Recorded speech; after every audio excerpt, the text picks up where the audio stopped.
Hello সবাইকে, আমার একটা নতুন ব্লগে তোমাদের সবাইকে অনেক অনেক ভালোবাসা। সকাল সকাল ঘুম থেকে উঠে পড়েছি। তো এখানে কিন্তু সিরিয়াল আর কি হচ্ছিল। এটা কিন্তু অনেক পুরনো সিরিয়াল, তোমরা দেখে অনেককেই বুঝে গেছো।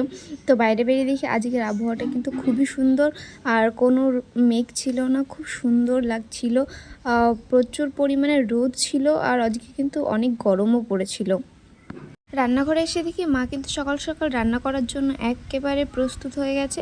তো সকালবেলা করে হালকা করে টিফিন করা হয়েছে চা বিস্কিট দিয়ে। তো এইগুলো সব দুপুরে রান্না করার জন্য রেডি করা হচ্ছিল। আজ কিন্তু রান্না হবে চিকেন, সেই জন্যই দাদা সকালবেলা বাজারে গেছিলো। তো বাজার থেকে চিকেন নিয়ে এসছে। তো দেখতে থাকো, ভিডিওটা কন্টিনিউ করতে থাকো। আজকে সারাদিন কী করছি, কী না করছি, কী খাচ্ছি, সবটাই তোমাদের সাথে শেয়ার করব।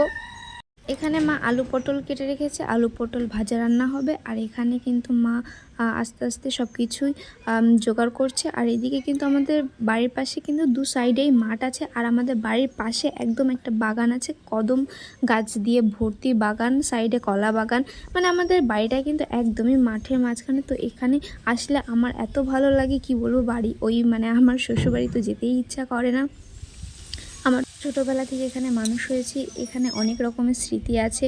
এই গাছপালা, এখানে বাগান, সেখানে তো অনেক রকমের স্মৃতি আছে। সরাসরি চলে এসেছি কিন্তু একেবারে বিকাল টাইম এখন। মা আজকে কিন্তু তাল দিয়ে পিঠা বানাবে। তো আমাদের এর মধ্যে একটা নিয়ম আছে, কাদের কাদের মধ্যে এরকম নিয়ম আছে অবশ্যই কমেন্টে জানিও, যে ভাদ্র মাসে কোনো এক শনিবার দেখে অবশ্যই কলা পাতায় কিন্তু এই তালের পিঠা বানাতে হবে। তাহলে শনির যে দোষ থাকে, গ্রহদোষ, সেগুলো নাকি কেটে যায়। এটাই আমি ছোটোবেলা থেকে শুনে আসছি, আর আমার মা ঠাম্মাদেরও দেখে এসছি এভাবেই।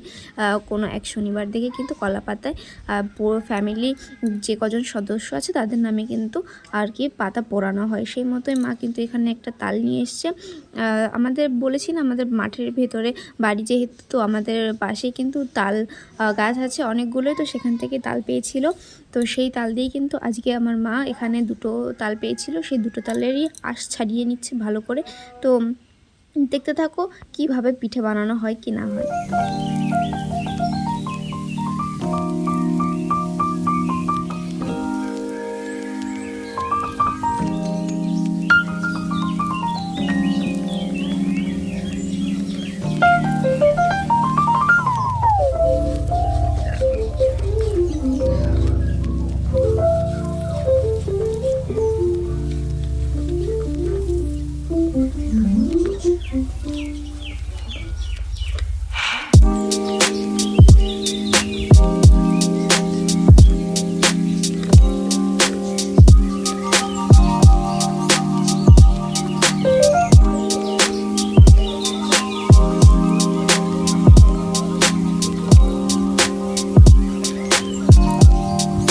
দুপুরবেলা কিন্তু বৃষ্টি হয়েছে, সে কারণেই বিকালবেলায় কিন্তু এরকম মেঘলা মেঘলা হয়ে আসছে। সকালবেলা কি সুন্দর আবহাওয়া ছিল, অবশ্য প্রচণ্ড পরিমাণে গরমও ছিল, সেই কারণে একটু বৃষ্টিও হয়ে গেছে। আর এইখানে এই যে দুটো বিড়াল আমার মার সাথে থাকে সারাক্ষণ। আমাদের বাড়ি একদম ফাঁকা ফাঁকা লাগে এরা দুজন যদি না থাকে। তো এদিকে কিন্তু মার তাল আঁশ ছাড়ানো প্রায় শেষ হয়ে আসছে। আমার কিন্তু এই তালের আটি থেকে আঁশ ছাড়ানোর ব্যাপারটা একদমই ভালো লাগে না। আমি কখনোই এরকম করি না, আমার একদমই পছন্দের নয়। আর আমার মাকে দিয়েই সবসময় এরকম করানো হয়। আর এইভাবে একটু ইজি লাগে আমার যতটা সম্ভব দেখে মনে হচ্ছে, কিন্তু আমার এই জিনিসটা আমার একদমই ভালো লাগে না। তাই আর কি আমি কখনো করিও না চেষ্টা, আমার মা করে। তো এই যে আঁশ ছাড়ানো কমপ্লিট, এই যে এতটা তাল হয়েছে। এবার এই তাল দিয়ে কিন্তু রাত্রেবেলা বলতে সন্ধ্যাবেলার দিকে কিন্তু কলা পাতায় পোড়ানো হবে। তো এখানে কিন্তু ময়দা আছে, দু রকমের পিঠা বানানো হবে, এটা কলা পাতায়, আর একটা যে পিঠার তালের যে ফুলরি বা আমরা তো বড়া পিঠা বলি, তো সেটাই। তো এখানে ফার্স্টে চালের গুঁড়োটাকে একটু চালনি দিয়ে চেলে নেওয়া হচ্ছে, যাতে ওর মধ্যে কোনো ময়লা বা কোনো পোকা টোকা যদি না থাকে, সেই কারণে। এবার এর মধ্যে কিন্তু এক একে তাল, তারপর চিনি, তারপর লবণ দিয়ে ভালো করে একটা ব্যাটার তৈরি করে নেবে। যে ব্যাটারটা কিন্তু না হবে বেশি পাতলা, না হবে বেশি আর কি ঘন, মোটামুটি মিডিয়াম সাইজের একটা ব্যাটার করে নিতে হবে। আমি তো কখনো করিনি, তো মা এই যে করছে, মার কাছ থেকে যে দেখছি শিখছি। আমি কখনো ট্রাই করিনি, কিন্তু করব কোনো এক সময়, ইচ্ছা আছে। তো এর মধ্যে কিন্তু চালের গুঁড়োর মধ্যে এখন চিনি দিয়ে দিচ্ছে। তো পরিমাণ মতো চিনি, পরিমাণ মতো লবণ, আর এখানে যে তালটা ছিল সেই তালটা এবার কিন্তু দিয়ে দেওয়া হবে। আর এই কলার পাতার যে পিঠাটা, এটা কিন্তু আমার ভীষণ ভালো লাগে, ভীষণ ভালো লাগে খেতে, কি বলবো, মানে অসাধারণ লাগে খেতে। কতটা সফট হয়, কতটা সুন্দর হয়, তোমাদের বানানোর পরে অবশ্যই দেখাবো। আমার কিন্তু যে ভিডিওটা এখন এডিট করছি, আমার দেখে কিন্তু এখন লোভ লেগে যাচ্ছে। এটা খুব সুন্দর খেতে হয় অবশ্যই। আর তোমরা অবশ্যই বাড়িতে একদিন ট্রাই করে দেখো, আর অবশ্যই কমেন্টে জানিও যে এরকম কিছু কী নিয়ম আছে কি না। তো এইভাবে মা ভালো করে একটা ভালো ব্যাটার তৈরি করে নেবে, যেটা ঘন হবে, পাতলা হবে না, সেই রকম। এই যে ব্যাটারটা কিন্তু একদম রেডি হয়ে গেছে। আর আমি কিন্তু বিকালবেলায় কলা পাতা কেটে নিয়ে এসেছিলাম। তো পাশেই আমাদের বলেছি কলা বাগান আছে, তো সেখান থেকে কলা পাতা কেটে নিয়ে এসেছি। এই কলা গাছটা নাকি আবার দয়া কলা, যাই হোক, কি কলা গাছের পাতা দিয়ে কিন্তু করা হয়। মা আমাকে যেটা বলেছিল আমি সেটাই কেটে নিয়ে এসেছি, বাগান থেকে নিয়ে এসে ধুয়ে টুয়ে পরিষ্কার করে রেখে দিয়েছি। তো মা সাইজ করে কেটে নিয়েছে নিজের মতো। এখন ওটাই দিয়েই কিন্তু প্রসেসটা দেখাচ্ছি কিভাবে কি করা হয়। এবার একটা প্লেটের ওপর, থালার ওপর এই যে ব্যাটারটা কিন্তু দিয়ে দিচ্ছে। কলা পাতার ওপর কোনো রকম তেল বা অন্য কোনো কিছু দেওয়া হয়নি, সরাসরি কলা পাতার ওপর কিন্তু ওই যে ব্যাটারটা তৈরি করা হয়েছিল সেটা দিয়ে দিচ্ছে। তো নিজেদের মতো শেফ দিয়ে নেবে, যেরকম যে চাইবে। তো মা এখানে যেরকম গোল মতো হয়, তো সেটা দিয়ে শেফ দিয়ে এবার যে অর্ধেক পাতাটা থাকবে, তো সেটা দিয়ে ভালো করে ঢেকে দিচ্ছে। তো এইভাবেই কিন্তু করা হয়, এইভাবেই কিন্তু করে আসছে আমার মা, দেখে আসছি। এইভাবে কিন্তু খেতে অসাধারণ হয়।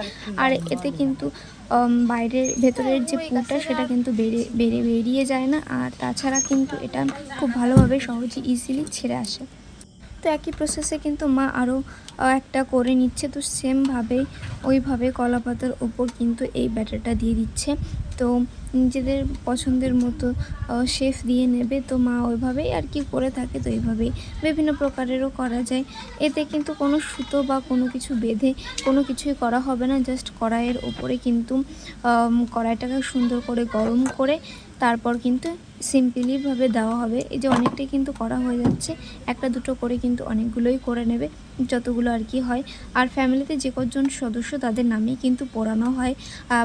যে ফার্স্ট মেম্বার থাকে, ছোটোর থেকে শুরু করে বড়দের সবার নামেই কিন্তু পড়ানো হয়। অবশ্য সবাই তো বাড়িতে থাকে না, তো সবাই খেতেও পারে না, কিন্তু তাদের নামে আর কি পড়ানো হয়। তাহলে কিন্তু তাদের গ্রহদোষ থাকে যেটা, সেটা কিন্তু কেটে যায়, সেরকমই কিন্তু আমি জানি। তো মা এই যে কড়াইতে কিন্তু এখন কড়াইটা ভালোভাবে তেতে এসেছে।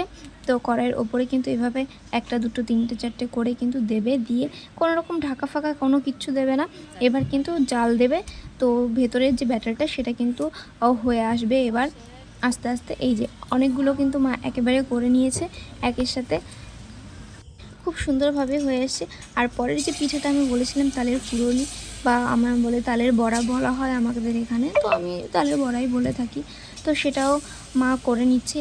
ওর মধ্যেও তেমন কিছু না, ওর মধ্যে শুধু চালের গুঁড়োর বদলে ময়দা দেওয়া হয়েছে। ময়দা, পরিমাণ মতো চিনি, পরিমাণ মতো লবণ দিয়ে তাল দিয়ে ভালো করে একটা পাতলা ঘন ব্যাটার তৈরি করে নিয়েছে। তো এইভাবে সুন্দর করে নিচের সাইজ মতো সুন্দর করে তো দিয়ে দেবে তেলের ভেতরে, আর হালকা হালকা আঁচে ভেজে নেবে, যাতে বেশি পুড়ে না যায় আর যাতে বেশি কাঁচাও নাও থাকে।